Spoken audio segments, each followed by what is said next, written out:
are humans for whom the words "never again" carry special meaning.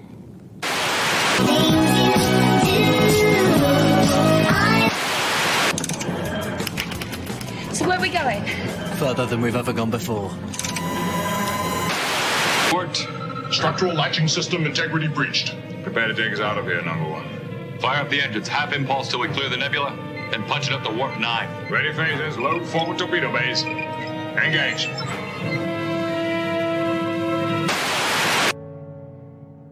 Homo sapiens.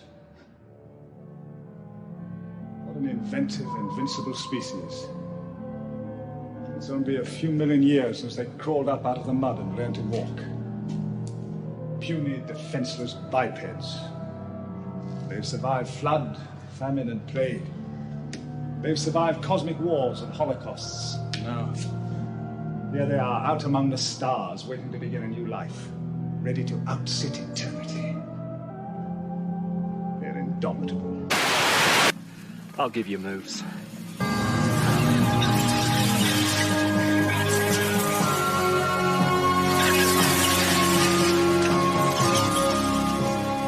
Everybody lives, Rose. Just this once. Everybody lives! Yes, indeed, ladies and gentlemen. Good evening, good morning. This is not live. I know it seems live, but it is not live. I'm recording this at 9:45 a.m. in the morning for me, which it is. If you're in England, that's 7:45 in the morning, and if you're in America, it's 4:45 in the morning on the East Coast. Don't ask me what it was on the West Coast. The best coast, baby. I mean, if you don't like human feces, if you don't mind human feces everywhere. Anyway, I had a bit of breaking news, and also I like to be able to use the Wednesday intro. I hardly ever use the Wednesday intro right now, so I like to use the Wednesday intro, and I do love a bit of Eccleston going, "Everybody lives, Rose. Everybody lives." I think that's the moment where he wished to find his doctor, right? And then he was gone. Anyway, we have real breaking news, like real genuine breaking news. So there's been this weird thing going on for the last 10 years or so, a little bit less, but weird thing going on, that we've noticed that like pretty much everything is not like, in terms of genre, in terms of entertainment, is very different to what it used to be like. You know, they 2000 AD, for example, right? Used to have, you had like basically it was boys' own, action adventure sci-fi fair with like, big muscle-bound heroes firing big guns at other people, right? It was very masculine, and now it's like mostly female characters, with Judge Dredd being helped by female characters on a defund the police story. I just read that, literally Judge Dredd's doing a defund the police story. Oy vey, right? Oy vey. And we've got, the balance has completely changed. It takes time, like Star Trek, right? Star Trek, you had about 30% female cast to 70% male, because that's the way the demographic skewed, right? Because basically boys like that sort of stuff. Same with Star Wars, right? It was a masculine brand, right? And now it's a feminine brand and a total complete failure. Yeah, Doctor Who, right? Doctor Who, Jodie Whittaker's Doctor Who, which was just abysmal. And it's not because she was a woman. It's just that she was literally abysmal, right? Genuinely, literally abysmal. So we were all very hopeful when Russell T Davies was coming back that we might actually get some watchable TV for once, right? I was very bolstered because I liked Strange New Worlds Season 1 and Picard Season 3. I thought it was incredible. So I thought, how many times to hear again? No, we're all very disappointed. We screamed, woke agenda! Oh no, there's a woke agenda all over it. Well, to which the disingenuous liars of fandom, which there are many, we'll call them toxic fandom, said, woke agenda? There is no woke agenda. It's all in your head. Oh, you mean being kind? I mean, they lie about everything. Right? They lie like literally about everything all the time. It's incredible. Oh, you're just upset that trans people exist. No, I'm upset that you have a person with a penis who's being told is a beautiful girl as a major plot point to save the universe in Doctor Who.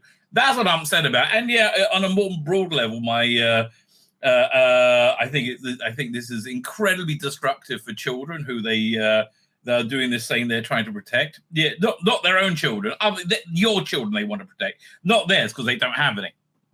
They want to protect them by sterilizing them. It seems sick and perverse, right? Sick and perverse. Well, they've denied it resolutely. There is no woke agenda. You're just a bigot. Right? There's no... Well, really? Well, we found out, yes, there is. Yes, there is an official woke agenda. And I'm going to be going over this in much more detail on my stream tomorrow night. But in short, Elon Musk. Elon Musk is winning his winning the prize as being the greatest human being ever once again. How's he winning that prize of being the greatest human being ever? So he's at war with Disney. Disney is a ultra woke company that refuses to advertise on Twitter saying they are racist and misogynistic when they're lying through their asses like they always lie through their asses. So there's a hostile takeover of Disney going on, a hostile corporate takeover, I should say. There's a big vote in April where to change the board and to take away all the woke shit that has made everything they do a complete and total failure. And literally everything Disney has done has been a complete and total failure, and the shareholders not very happy with it. So there's a rival bid to take over the board and strip out all the woke shit. And joining that bid, that's led by a guy called Nelson Peltz and Ike Perlmutter, who used to own Marvel, right? And so Elon Musk has joined the fray, funding anybody's court case who feels they've been discriminated against by Disney for not being woke. So Gina Carano, she's suing Disney big time, and so is, I think, Roseanne Barr. And that's just of this morning. The news broke when I woke up, like a couple of hours ago, I first heard of it. Right, so this is a big deal for Disney, and they're in a lot of trouble. Anyway, as part of this story, somebody leaked this incredible thing. Let's have a look over here. Again, we'll go over this in much more detail. This is the fabled woke agenda, right? The Disney's general entertainment content inclusion standards, right? It literally goes through how much you need to have, right? So on-screen representation, you need at least 3 of the 5. So let's read the first one. Characters, 50% or more of regular characters, written characters from an underrepresented group. If they're because there's less of them, probably 50 and 50% or more of the regular characters come from, actors also has to come from underrepresented groups. Secondary characters, meaningful inclusion of underrepresented groups as secondary characters are or more minor on-screen individuals, including background actors. A4, the number 4, the fourth one is serious premise, meaningful integration of underrepresented groups in overall themes and narratives. Well, we're seeing that in Doctor Who. Episodic storytelling, ongoing meaningful integration of unrepresented groups in episodic themes and narratives. This is not moral. This is immoral. So they're going to do 3 of the 5 of those. So we're going to go through all these standards on my show tomorrow, right? On this, please join me for that, because there is a lot to go over. And boy, are we going to mine this thing. So yeah, the woke agenda that people look down your nose like, there's no woke agenda, you bigot. You're a bigot because you think that, well, yes, there is. Yes, there is. You're wrong. You have egg on your face. And so I'm recording this insert in today's video. Join me tomorrow as we tear this puppy apart. Right, we will tear this apart. Thank you so much, Elon Musk. Now let me hand over to me with much more news, frolics, and frivolities. I say news, frolics, and frivolities from my stream last night. We have Stephen Moffat's been opining on this. Shoot, he's going to be amazing, Doctor. He's going to be different, but okay, he's off his face right now, obviously, right? Look at him. He's bronze and list, mate. Right? He is no, he's not doing well. He's very drunk at the point, right? He's very drunk at this point, which is okay. You know, it's fine to be very drunk, but he is clearly very, very drunk at this point.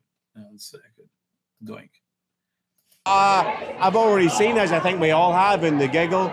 that he's got all the command and all. The giggle was a very bad introduction for the Shooter's Doctor, because I don't think he did have any command. He just seemed like a big grinning weird guy in his knickers, right? He didn't seem to have any command at all, right? It just seemed like really weird and gay. The presence of a classic Doctor. So I felt he did from when he's on the roof, right? And everything after that, right? Even the singing, all that felt traditional and very new at the same time. Plus a whole funky new thing that's going on. And that's what we need. Because, it's the funky new... He's so fucking drunk. Look at him. Thing's great, but what you've really got to have is, I'm the guy who gives the orders. And the thing I particularly liked in the giggle is when he orders David Tennant out of the TARDIS. He says, beat it, kid. And that's great. Yeah, no, you're wrong about that, Steve. You're wrong about that. But again, that's the face of a drunken Stephen Moffat, right? That's a very drunken Stephen Moffat. He's going to be a magnificent Doctor. And 20 years from now, people will be complaining that he's not still in the show. I don't know. I think he could be. Honestly, I really think he could. Here, let me see if I can pull up a quick clip. Because we will get zapped if I put anything too long. But they're going to make me take it out, right? This video will go out of circulation for an hour or two, right? When they say copyright block. But here, just look at this for a second. Okay, nobody likes that. I like that.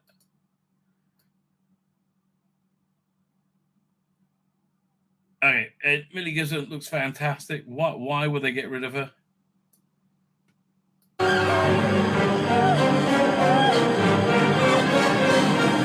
Okay, so far this is both very new Doctor, like modern Doctor Who.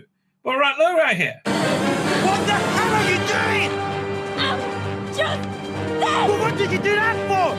Who sees a ladder and just hops on a ladder? Okay, so either you're going at this point, no, this is not working at all, or this is totally working. I find his voice to be more distracting than his physicality, right? I just think that's like I can get used to. Honestly, now if he's like, if they're putting Yasmin Finney in, every second of it, and it's going to be like Star Beast, or it's going to no, right? I mean. Look, sadly, again, the best one was the giggle, right? And that one really failed on many levels, right? But I'm just saying, as a raw performance, I'm open to seeing more of that, right? But we are not going to be seeing more of that with Stephen Moffat, even though he is drunk off his face, right? So yeah. It's fine without me, former showrunner. Sets the record straight about his potential return. Yeah, I think this is not. I don't think this is a red herring. I think he's saying, no, I am not coming back. Although David Tennant was very big at that as well before he was announced coming back.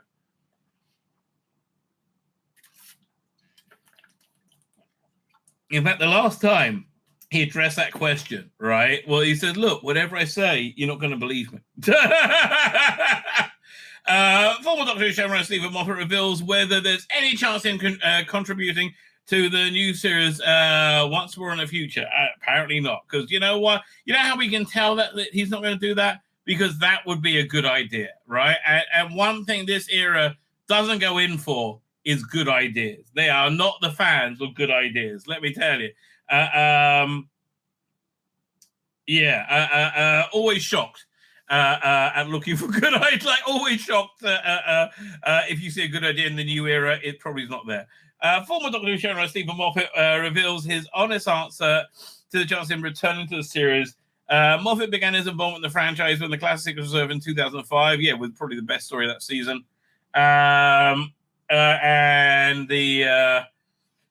He would join the production of Christmas excellent season as a writer. Once showrunner Rossi Davis exited, Moffat led the show from 2010 to 2017, overseeing Matt Smith's 11th Doctor tenure, 50th anniversary, and Peter Capaldi's 12th Doctor era. So, yeah, I was talking to somebody in the comments today, about on my video is Doctor Who fan fiction, which I think is a very interesting question, right? It really is modern Doctor Who fan fiction.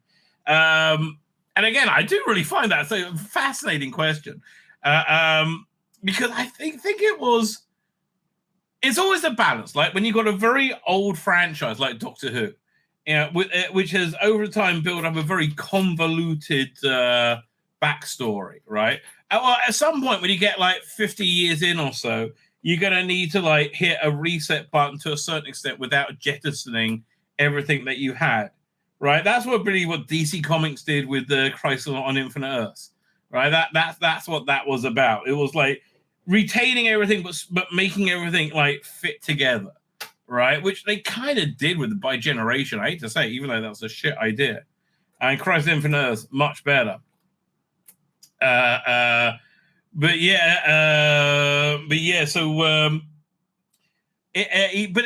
you're doing is you're balancing moving forward with a connection and a connection to the past, and I think that really that balance worked, but that got off balance after the 50th anniversary. And I think people saw, oh, look how good that was, tying things into the past. I think the initial season in 2005 and 2006, well, initial season 2005, you had very little connection to the past, like very, very noticeably little connection to the past, right? So Paul does this. So that was your cat Squidge. She rest in peace, right? Her memory should be a blessing. Anyway, when it first came out, there was very little connection to the past, which I think I liked a lot, actually, right? It made it like a new production, and that grew a little bit more. So I think it got to about 70-30, 30% old, 70% new. And then with the 50th, I think that's when it started really hearkening back to its roots way too much for the next 10 years, right? The success of the 50th really threw a shadow over its next decade, sadly enough. It really did. Now I think about it.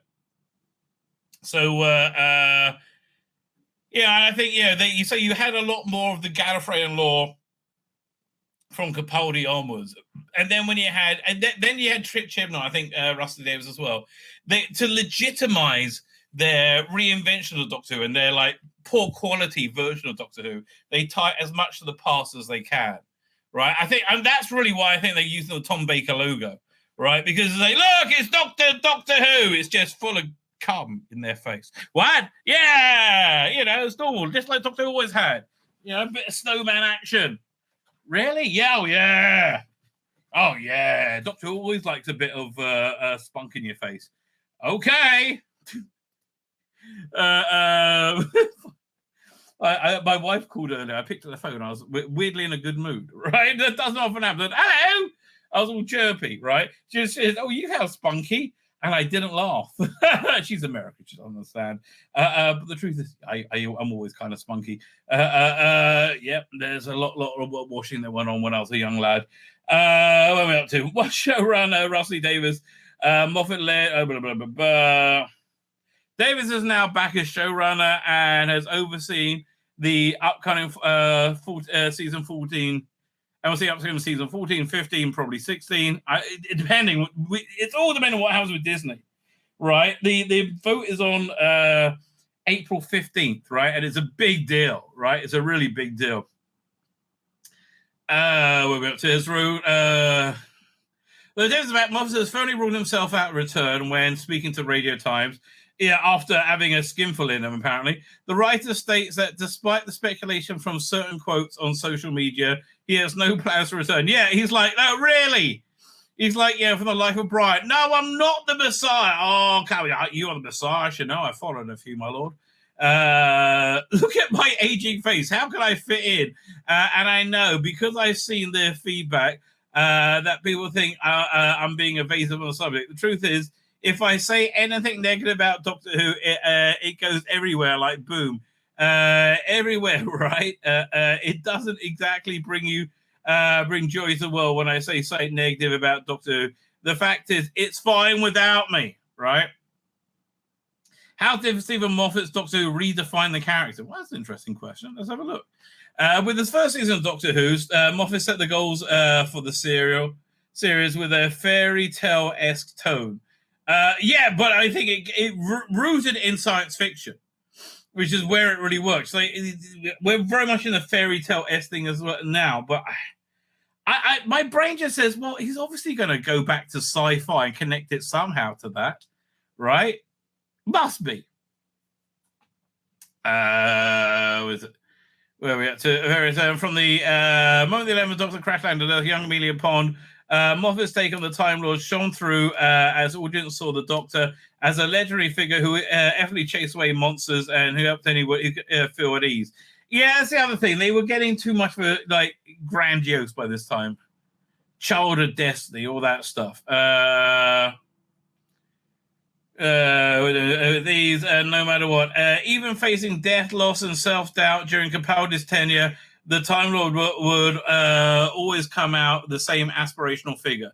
Yeah, Jodie was never an aspirational figure, right? More like a depressive figure. With this reframing, Moffat also developed the character beyond where he began in Doctor Who's revival, giving the character a chance to heal from his trauma. During the events of the Day of the Doctor, every incarnation of the Doctor of the Time Lord rescues Gallifrey from destruction, writing the Doctor's action and giving him a chance to follow his own example and find a better way. Yeah, I mean that was really. If they could just have really rebooted that at that point, probably would be a good idea. Because at that, when they say Gallifrey, that's the point they should have severed from the past. But they just went headlong into the past at that point. Right? There were too many trips back to Gallifrey.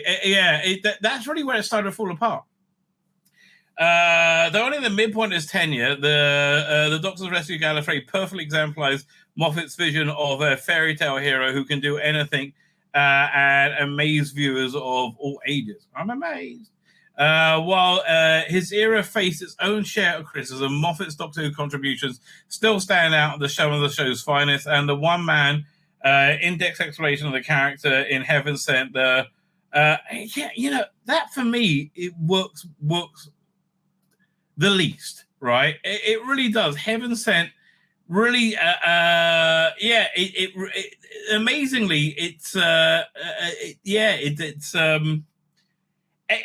rewatchable, right? That's the problem. It's just simply not rewatchable. I would like to rewatch it, and I like Capaldi's performance. I think he's excellent, but when you know where it is, it just I have found that not rewatchable, which is sad,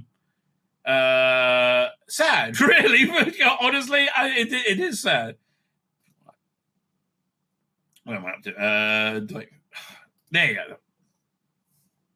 Well, is there as fair to share as criticism? Moffat, we didn't know we were born, mate. Moffat's Doctor Who contributions still stand out as some of the finest moments Heaven Sent, blah, blah, blah, Blink, and even the self-aware humor curse of fatal death. Well, that's going deep. The Showrunner contribution, blah, he's just saying he's nice, okay? He did a good job. I agree with you. Okay, I agree. I think Moffat did do a good job. Okay, I am in agreement with that. Who do I think didn't do a good job? Let me get rid of Chibnall, right? Former Doctor Who showrunner was prepared for a mixed reception this season to the 30th Doctor. You prepared and you're excited for it because it can make you feel more virtuous. Oh, I fought the bigots. I fought the Chards by making the first female Doctor ever. Oh, the bestest ever. She's so good. Former Doctor Who showrunner was prepared for a mixed result. Opens up about his tenure in the series, revealing he was prepared. Yeah, okay, fine. You said the same thing twice. Former Doctor Who showrunner. Really? It's a former Doctor Who showrunner? Fuck me. Christian reflects on his tenure helming the show. It was shit. Harry prepared for a backlash following Jodie Whittaker's casting. There wasn't one at the time, casting at the time, but there wasn't a backlash. Myself and virtually everybody was on board until we saw it, and it was shit. And this was the beginning of the culture war. I was green. I was like, yeah, I'm just going to go watch The Last Jedi. Nothing bad's going to happen. Fuck me. Right? This was the beginning. Oh, God help us. after serving as the writer on both the series revival spin-off series and spin-off Torchwood, which I thought he was quite good at. That he worked on quite well. Also, he's better when he's got somebody on, holding his leash. He doesn't know what he's doing. Chibnall took on the showrunner duties over Showrunner from Moffat in 2017, running the series into the ground for 3 seasons and a selection of specials. Whittaker took on the role of the 13th Doctor from season 11 to the centenary special, becoming the first female incarnation of the Timeless. She was? I didn't know. Wow, they should have mentioned it. They did mention it, okay? They did mention it often, over and over and over again, right? Over and over and over again. Former Doctor Showrunner Christian, as Shooting Garrett is set to lead the season 14, the former showrunner own up to BBC News about the experience working on the series, including the early backlash. There wasn't any. You're making it up to make yourself sound virtuous. You can't. Your backlash. The proof there was no backlash is that when the backlash turned up, you went into hiding until now. Right? You were front and center of Comic-Con in 2017, wasn't it? Like Jodie Whittaker strutting up and down the runway. Right? Oh, Eki Thump, I'm so stunning and brave, me. Oh, Eki Thump. Where did I find that? Let me find it. 1 second. YouTube. Jodie Whittaker. Jodie Whittaker. Comic-Con. What was it, 2017, you think? That's the panel. Well, let me find her on the... God. Where is this? 1 second. Comic-Con. Catwalk. Let's try that. Catwalk. Oh, there's so much smug going on there. So much intense smug.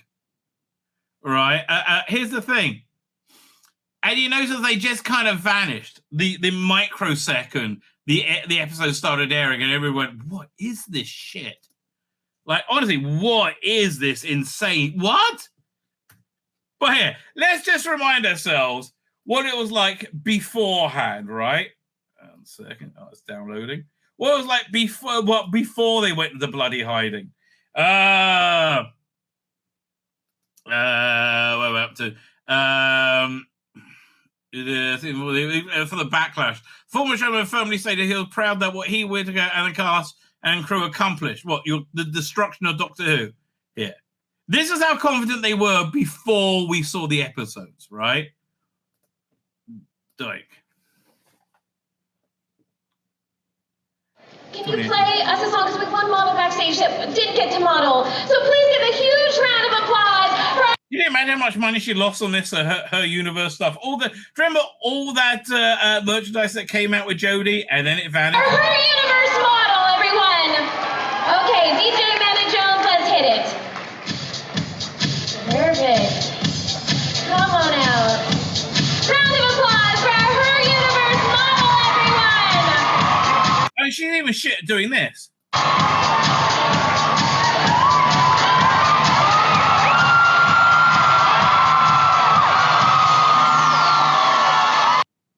She's not wearing her rainbow's top. Look at me!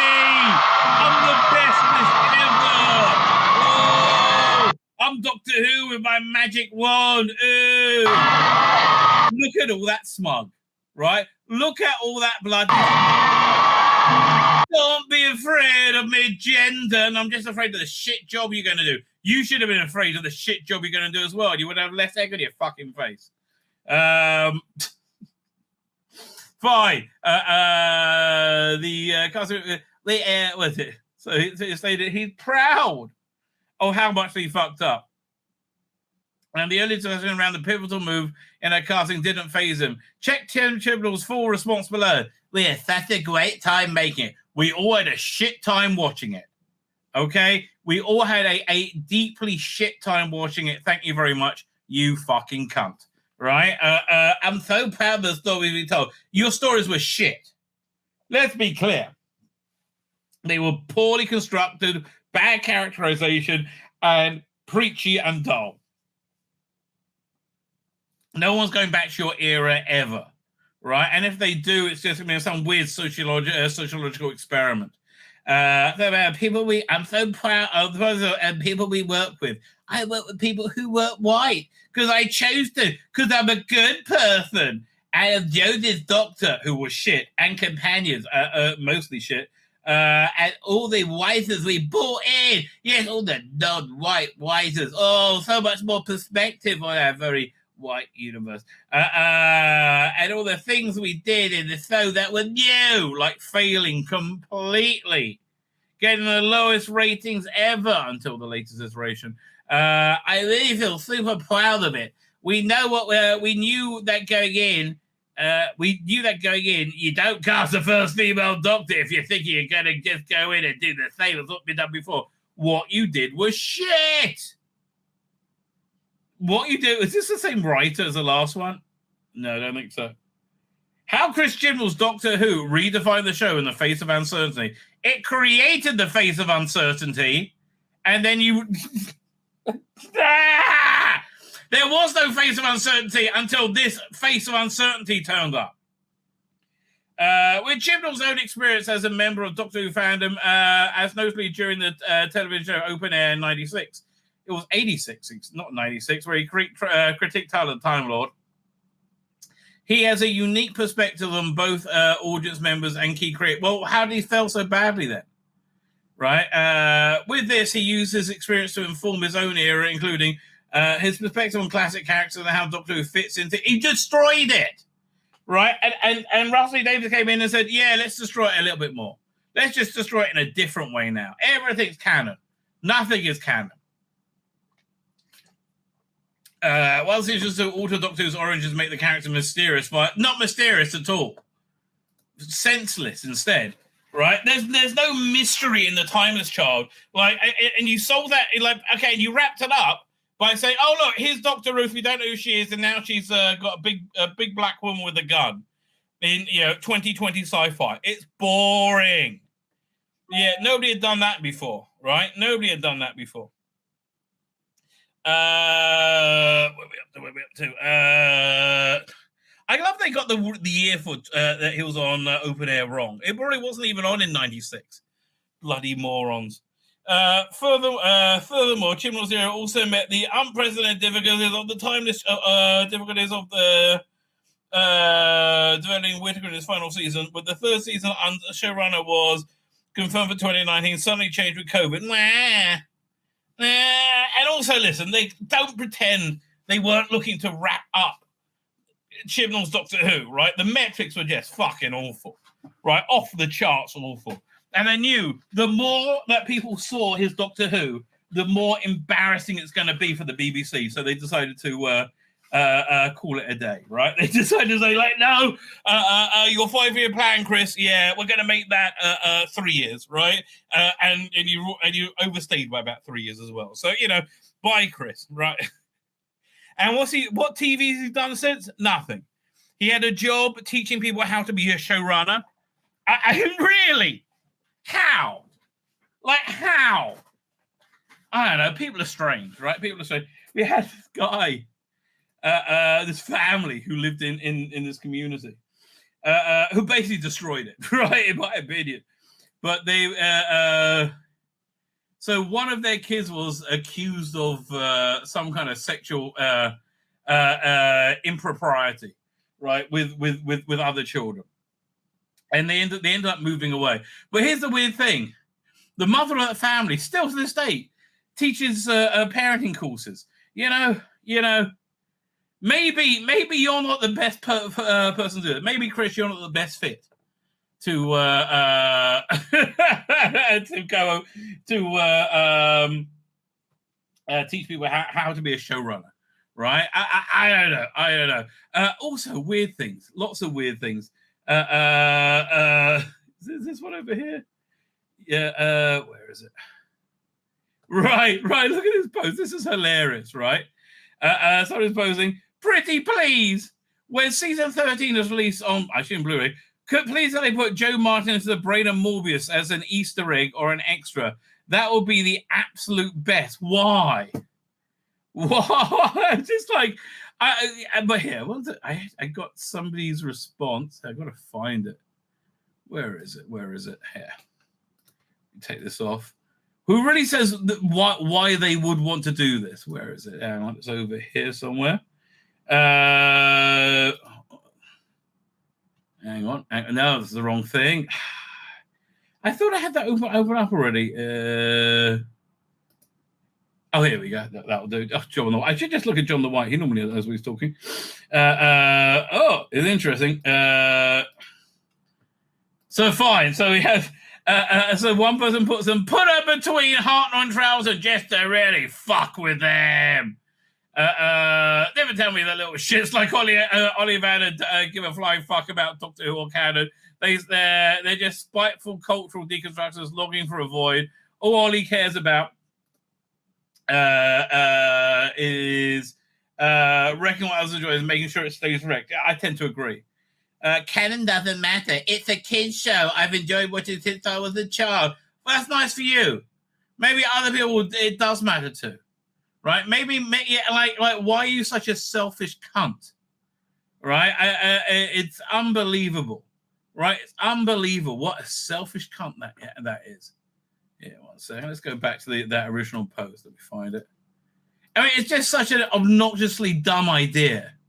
Where is it? There. We'll see how people liked it. It didn't go down well, shall we say? It didn't go down well.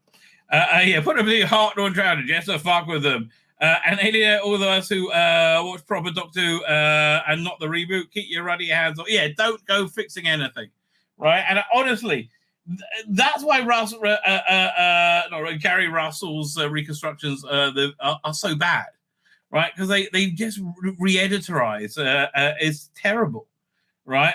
Go on better, have several different faces of David Tennant. That'd be funny. Yeah, put Jodie Whittaker up there. Yeah, none of these are real. We are talking about the same people who took the Shooty Gatwa replacing Matt Smith's scene. Who took what about it? So I doubt it. The original is good enough for me. I mean, like, yeah, nobody's into this idea, right? And nobody's into this idea. It's so stupid, right? It's so agonizingly stupid. It's beyond belief, right? Nobody's going, yay, right? No one's good. It's just the way it is, mate. I'm sorry. It's just the way it is. Here, I just saw, one second, big finish. Let's go over here. Doink. I had to get the home page. No, home. There you go. What the hell? I'm stuck on October 20th. Oh, hang on. There you go. First, let's look at this. They got a sale going on. This might be worth your while. Now, Cold Fusion, I got to listen to again, right? And also Original Sin. These are the ones of the novel adaptations which I know the least. Now, I love the new Avengers novels, right? And I also know, especially Cold Fusion. I never read the original novel.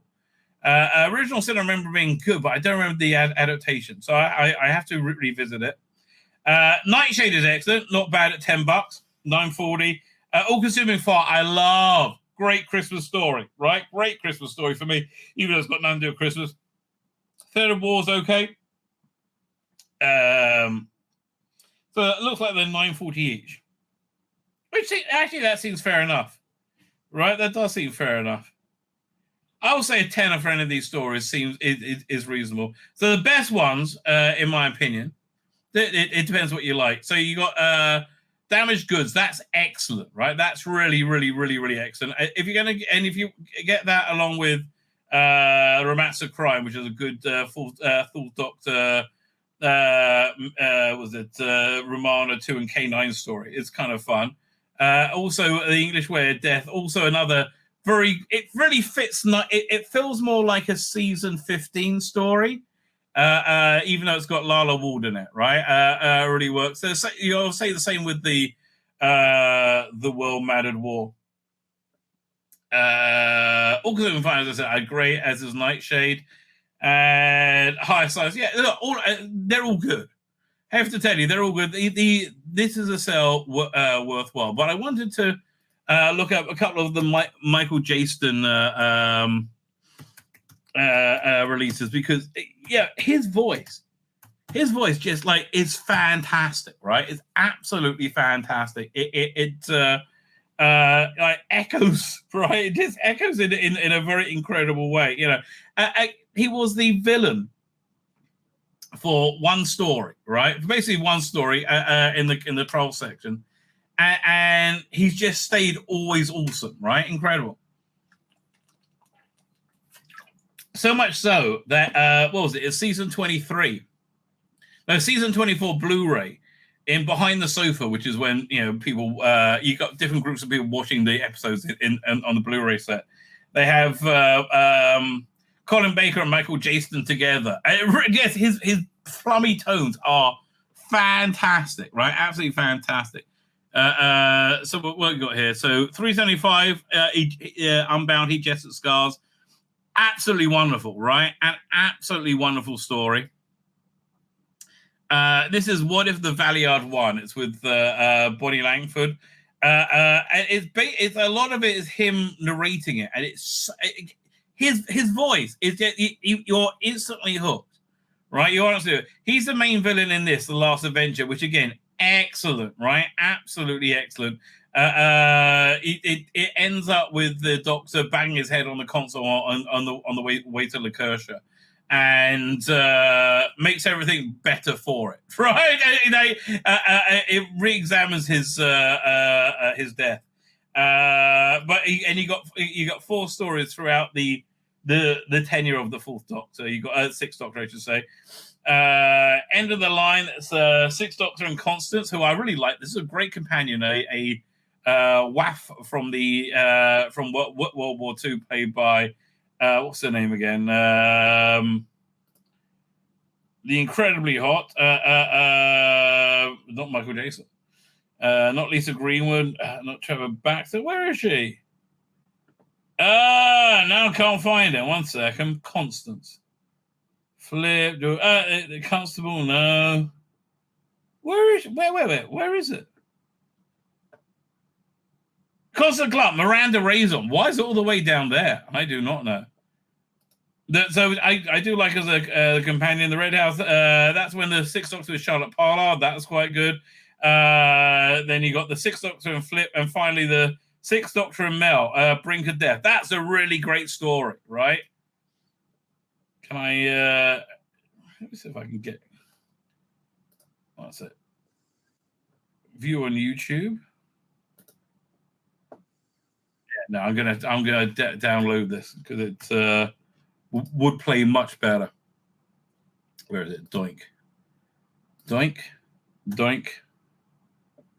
And doink. And of course, the reason we look at this is because Michael Jayston just passed away. Very sadly, again. Really great actor, right? Really genuinely great actor. So yeah, Jests at Scars. If you're hunkering for this, but this is the best one. Trial of the Valiard, right? This is freaking excellent, right? Absolutely excellent. Who wrote this? Alan Bars and Mike Maddox. This was a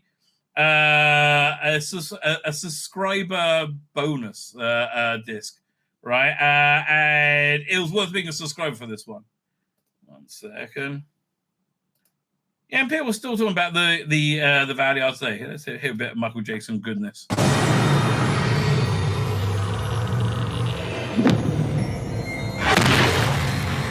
Do you remember all your regenerations, Doctor? I do. I mean, again, this is why he is so memorable, right? What a great villain. Do you remember all your regenerations, Doctor? I do. Parallel universes are not supposed to meet. There is no rescue, no salvation, no hope, only death. Well, Miss Pollard. You seem remarkably well informed. But the Valiard is a distillation of all my negative impulses.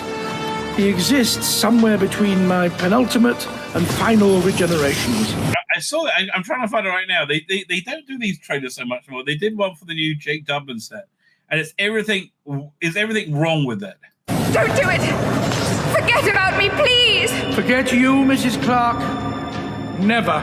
Fearless, feisty Philippa Jackson. Yeah? I don't know who you really are. I'm afraid you won't be going anywhere. Not until you've had your final curtain call. We must embrace. I mean, what a perfect villain, right? I mean, if ever there was a man made to be a Doctor Who villain, it's Michael Jayston. I guess that's why he's so incredibly memorable, right? Because he's just a great villain, right? He's just an absolutely fantastic villain. And it's almost perfect for the Sixth Doctor as well. It's the darkness to see the light. I don't know about you. There's nothing I'd like to embrace more than a tankard at the Red Tavern. Calling the doctor. Calling the doctor. This is Mel to the doctor. Can you hear me? Over. Yeah, I just love the way Bonnie Langford gives everything her all the time. What's the matter, Mel? You look confused. How are you doing this? How am I doing this, Doctor? Wouldn't you like to know? Soon, there will be virtually no limit to what I can do. Yeah, they keep talking about like David Tennant will be the Valiant, the one who waits or whatever, but I don't think it's a recastable role. The simple fact is that I'm a Time Lord who's out of time. And the only thing between me and oblivion is you.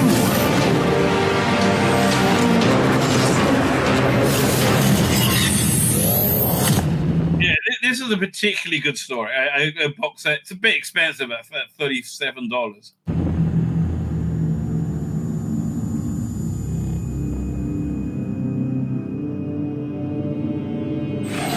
And that's on the download.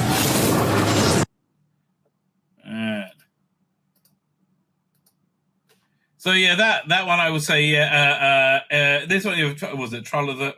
Should I download it? Then I'm gonna make a trailer. I guess I'll do it. I mean, look, the band did just pass away, and this one is fantastic as well. Yeah, download trailer. Doink. Also, I've got to grab the what's it called again? The cover file. Opening up Adobe Premiere. All right, here we go. It's taking its time. The 5-year plan was like a 5-year mission in Star Trek. It was cut down to 3 years, and there are 3 shitty years. Who was the first in the Sister Boniface mystery? I don't know, but that sounds very familiar. Right, very familiar. Anyway, so this one came out in 2014, 10 years ago. There's something evil in all of us. Even though the Doctor is aboard the Time Lord's orbiting courtroom, the Doctor once again encounters the Valiant, an amalgam. Oh, sorry, the Premiere just opened up. Yeah, 1 second. So we got. Let me just grab the trailer. Doink, it goes there, and let's grab the. There we go. The cover that goes there. Fine. Okay, click export. Valiant. Doink. It should. This is like a minute long, so it should. There we go. It's quicker than downloading a trailer. And again, I don't understand why they don't have an intern just making video trailers for all of these things all the time. Right? It's beyond me. Right? It's beyond me. There we go. Where is it? I'll be over here. Doink. There. Doink.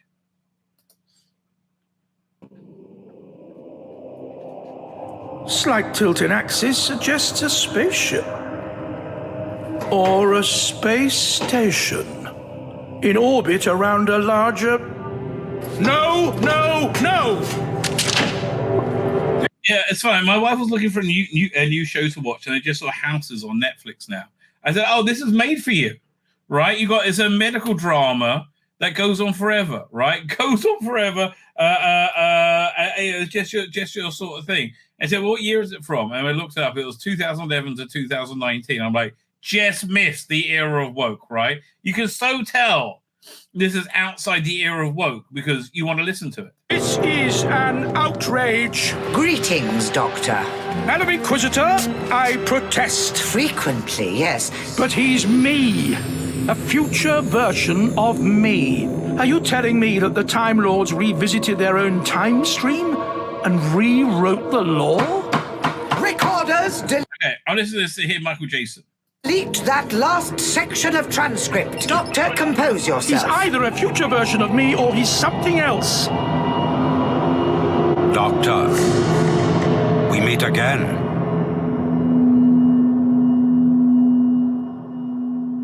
Okay, again, I mean, look, you only need a bit of him, right? And he really sells it. So I don't remember him being in the story so far. Which one was he in? Angel History, Valia. I guess he was in it. Do we have the Valiard in here? No, Michael Jayston's playing the Doctor. Well, one of the. I guess he was, but again, that I don't remember. Is like, and this 43.93 for Time War 3. Are you fucking kidding me? And one thing that really annoyed me is Michael Jayston's in one story, right, out of the 4. He should have been gone through the entire thing. All right, this was a real letdown and very overpriced. However, 28 for how many of these? How many did you get? Again, I love the Unbound series. So you get so it's 8, 16, 24. Yeah, so it's about the same price as buying them individually. All Mortality is fantastic. That's Jeffrey Belden as the Doctor if he never left Gallifrey. And then he comes back again for Storm of Angels. I think that's a 2-disc one, right? Then the next, this is all like maybe what if Doctors, right? Sympathy for the Devil. That's who's playing. Oh yeah, so this is where the David Warner Doctors introduced that went on to do lots of stuff with Bernie Summerfield. So it's him and he plays it like a hungover Hartnell, right? Him and the Brig. Then they come back again and they do Masters of War, right? They return. Full Fathom 5 is what if the Doctor, didn't had a different moral code, and it's David Collington playing the Doctor. He Jests at Scars is the Valiard one. Fantastic, right? We're just talking about absolutely fantastic. Deadline is really weird. It's by Robert Shearman, and it has what's it called again? Derek Jacobi. But he's not, for most of it, he's not playing the Doctor. He's playing a screenwriter who wrote the pilot for Doctor Who, and it never took off. He ended up doing stuff with Juliet Bravo instead. And he's always been very salty about that. But he basically becomes the Doctor as the thing goes on. And then you got Exile, which is if you had a female Doctor. Arbella Weir plays the Doctor, and she's sex change, so she wouldn't be able to find it. So this is all good. $28 again. I would say buy them individually for $3 a go. But here now. So 1 second. Here, 1 second. Add to stage again. I'm in the middle of here. There's 2 we should really get to, but we'll do this first. I'm in the middle of trying to plow through. No, 1 second. It was before this. I mean, we're trying to plow through this. And as I said, the big problem with it is the main character is this stunning and brave woman. And it's just very self-indulgently about her. And everybody else is more interesting and a lesser character, right? I'm not really interested. I'm interested in Doctor Who, right? I like Doctor Who, and I want my Doctor Who CDs to be about Doctor Who. So here, this is the... where is it? This is the latest Jake Dudman 11th Doctor thing, I think. Yeah. And spot the problem. See if you can spot the problem. It feels like only yesterday that I met him. My magical friend, the Doctor. Firstly, there's a difference, but this person wouldn't have got the job on screen. He doesn't have the strength to carry it through. He took me through time and space, showed me beauty and wonder beyond compare. He led me to my death. I know exactly when I'll die, and yet I don't... Again, I'm not compelled at all by this character, right? I want to see Doctor Who. I don't know how long I've got left. A weird quirk of being a time traveler. Yeah. Doctor Who's the time traveler. You're the hanger-on, darling. But what a life I've lived. I mean, what a life.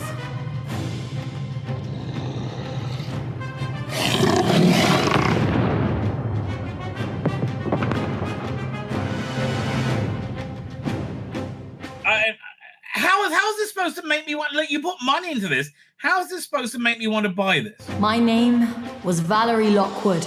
Couldn't care less. And I was the best. Oh, what a shock.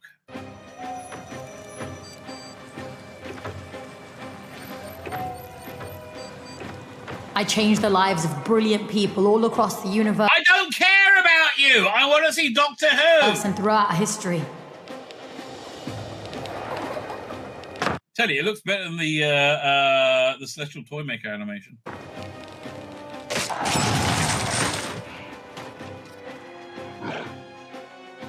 That was just Incredible Hulk. Thank you, all of you, for everything. I mean, she's not even attractive. Look, even her ass looks a bit, I don't know, Tesco mummy. You, for everything.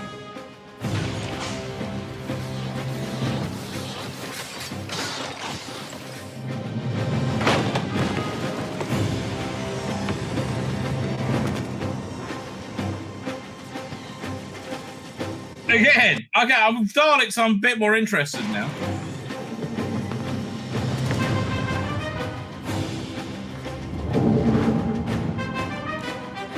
Sorry we didn't get longer together.